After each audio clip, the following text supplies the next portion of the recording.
Parfois, la chose la plus puissante que vous puissiez faire est de ne rien faire du tout. Dans un monde qui glorifie l'agitation et le mouvement constant, il y a quelque chose de véritablement révolutionnaire dans le choix d'être immobile. Notre texte principal pour cette vidéo vient d'Exode 14h14, où Dieu dit à son peuple, « Le Seigneur combattra pour vous, vous devez seulement demeurer tranquille. » Explorons ensemble cette vérité incroyable. Bienvenue sur notre chaîne, amis, et merci de nous rejoindre aujourd'hui. Que vous vous sentiez submergé par les pressions de la vie, anxieux pour demain, ou simplement fatigué de porter des fardeaux qui n'étaient jamais censés être les vôtres. Imaginez cette scène. Les Israélites étaient coincés entre la mer Rouge et l'armée approchant du Pharaon. Derrière eux, le tonnerre des sabots et des chars de guerre se faisait de plus en plus fort. Devant eux, un mur d'eau impossible s'étendait à perte de vue. La peur saisissait leur cœur, et la panique semblait la seule réponse raisonnable. Ils avaient toutes les raisons humaines de fuir, se battre ou se rendre dans le désespoir. Mais Dieu parla par Moïse avec des mots qui lui semblaient presque ridicules à ce moment-là. « Le Seigneur combattra pour vous, vous devez seulement demeurer tranquille. » Ce n'était pas une suggestion ou un conseil doux. C'était le plan de bataille de Dieu, et cela demandait quelque chose qui allait complètement à l'encontre de leurs instincts naturels. À ce moment-là, l'immobilité ne signifiait pas ne rien faire. Cela signifiait tout remettre à celui qui les avait déjà délivrés de l'esclavage en Égypte. Quand on parle de demeurer tranquille, notre esprit pense souvent à la tranquillité physique ou à la méditation. Mais la tranquillité biblique est bien plus profonde que simplement s'asseoir en silence. Le mot hébreu utilisé ici signifie lâcher prise. Abandonner sa prise, cesser ses propres efforts. C'est le genre de tranquillité qui dit « Je ne peux pas réparer ça, mais je connais quelqu'un qui peut ». C'est une reddition enveloppée de confiance, une faiblesse qui devient force par la foi. Cette tranquillité ne signifie pas que nous ne devenons passifs ou paresseux. Elle signifie que nous arrêtons d'essayer d'être Dieu dans nos vies. Nous cessons de chercher frénétiquement des solutions que lui seul peut fournir. Nous lâchons notre prise crispée sur des circonstances que nous n'étions jamais destinés à contrôler. Voici où beaucoup d'entre nous luttent. Nous avons été conditionnés à croire que notre valeur vient de notre productivité, de nos solutions, de notre capacité à faire bouger les choses. Face aux défis, notre premier réflexe est de créer des plans d'action, de travailler plus dur, de tenir bon avec nos propres forces. Nous portons notre activité comme un insigne d'honneur et confondons anxiété et soin. Mais les voies de Dieu ne sont pas nos voies. Pendant que nous courons partout pour tout réparer, il attend souvent que nous fassions un pas en arrière pour pouvoir intervenir. Notre agitation peut en réalité gêner son œuvre parfaite dans nos vies. C'est comme essayer d'aider un chirurgien pendant qu'il opère en lui prenant le scalpel pour faire nos propres incisions. Quand nous apprenons enfin à demeurer tranquilles devant Dieu, quelque chose de beau se produit. Sa fidélité devient visible d'une façon que nous n'avions jamais remarquée. La provision dont nous avions désespérément besoin apparaît au moment même où nous arrêtons de la chercher frénétiquement.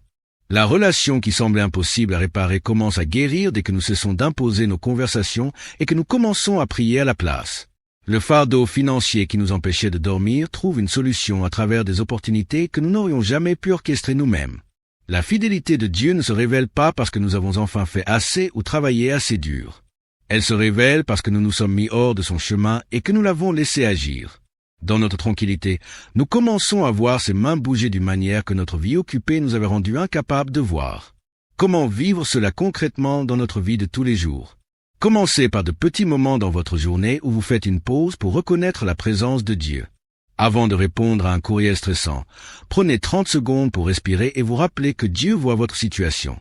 Quand l'anxiété monte, au lieu de saisir immédiatement votre téléphone ou de plonger dans du travail frénétique, passez quelques minutes en prière silencieuse ou en lecture de la Bible.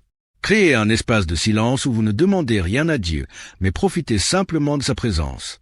Quand vous sentez l'envie de contrôler les résultats ou de forcer des solutions, essayez de dire « Dieu, je te fais confiance pour cela », puis laissez-le partir vraiment.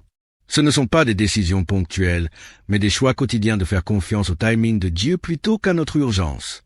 Si vous traversez une saison où la peur semble plus forte que la foi, rappelez-vous ceci. Dieu voit chaque bataille que vous affrontez, y compris celle dont vous ne savez même pas. Pendant que vous dormez, il agit. Pendant que vous vous inquiétez, il organise les circonstances pour votre bien. L'ennemi qui vous semble si écrasant n'est rien devant notre Dieu. Il a déjà remporté des victoires pour vous que vous ne verrez peut-être que demain, le mois prochain ou l'année prochaine. Votre tâche n'est pas de comprendre comment il va faire, mais de faire confiance qu'il le fera. Le même Dieu qui a fendu la mer Rouge, qui a pourvu le manna dans le désert, qui a ressuscité Jésus d'entre les morts, est le Dieu qui combat pour vous aujourd'hui. Sa puissance n'a pas diminué, son amour n'a pas faibli, et ses promesses ne sont pas expirées. Cette belle vérité sur la fidélité de Dieu devient encore plus claire quand on regarde d'autres passages bibliques qui résonnent avec ce même message. Ésaïe 30, 15 nous dit « C'est dans le calme et la confiance que sera votre force ». Psaume 62, 5-6 déclare « Oui, mon âme, trouve ton repos en Dieu, car mon espérance vient de lui. Il est mon rocher et mon salut. » Notre sécurité ne se trouve pas dans nos circonstances, mais dans le caractère immuable de Dieu. Et Habakkuk 2h3 nous rappelle « La révélation attend le temps fixé. Elle marche vers son terme, elle ne mentira pas. La fidélité de Dieu opère selon son calendrier parfait, pas selon notre impatience. » Avant de conclure, prions ensemble et remettons notre besoin de tout contrôler à Dieu, qui contrôle toutes choses. Père céleste, nous venons devant toi en reconnaissant que nous avons parfois voulu porter des fardeaux qui t'appartiennent seuls. Nous confessons que trop souvent nous avons choisi l'inquiétude plutôt que l'adoration, l'effort plutôt que la confiance. Aujourd'hui, nous choisissons d'être tranquilles et de savoir que tu es Dieu. Nous remettons nos calendriers à ton temps parfait, nos plans à ta volonté parfaite, nos peurs à ton amour parfait. Apprends-nous ce que signifie trouver le repos en ta présence pendant que tu combats nos batailles. Aide-nous à reconnaître ta fidélité même quand nous ne voyons pas toute l'image. Donne-nous la paix qui dépasse tout entendement et la confiance qui ne dépend pas de nos circonstances. Nous croyons que tu agis même quand nous ne le voyons pas, que tu pourvois même quand nous ne le ressentons pas, et que tu nous aimes même quand nous ne pouvons pas comprendre. Au puissant nom de Jésus, Amen. Amis, l'invitation de Dieu à demeurer tranquille ne signifie pas faire moins, mais faire plus confiance.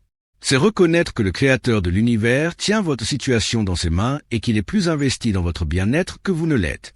En conclusion, je vous encourage à choisir un domaine précis d'inquiétude ou de contrôle et à le remettre consciemment à Dieu cette semaine. Exercez-vous à rester tranquille quand chaque instinct vous dit de paniquer. Si ce message a touché votre cœur aujourd'hui, n'hésitez pas à partager en commentaire ce dont vous choisissez de faire confiance à Dieu. Écrivez « Dieu combat pour moi » ou « Je choisis de faire confiance à son temps » pour encourager d'autres personnes qui pourraient avoir les mêmes difficultés de confiance. Vos mots pourraient être exactement ce dont quelqu'un a besoin aujourd'hui. N'oubliez pas de liker cette vidéo si elle vous a béni. Partagez-la avec quelqu'un qui a besoin de ce rappel et abonnez-vous pour rejoindre notre communauté, grandir ensemble dans la foi et découvrir davantage le caractère incroyable de Dieu. Vous pouvez aussi consulter la description ci-dessous pour trouver la prière d'aujourd'hui écrite afin de pouvoir la prier à nouveau quand vous en aurez besoin. Passez une excellente journée et que Dieu vous bénisse. L'Éternel combattra pour vous et vous, gardez le silence.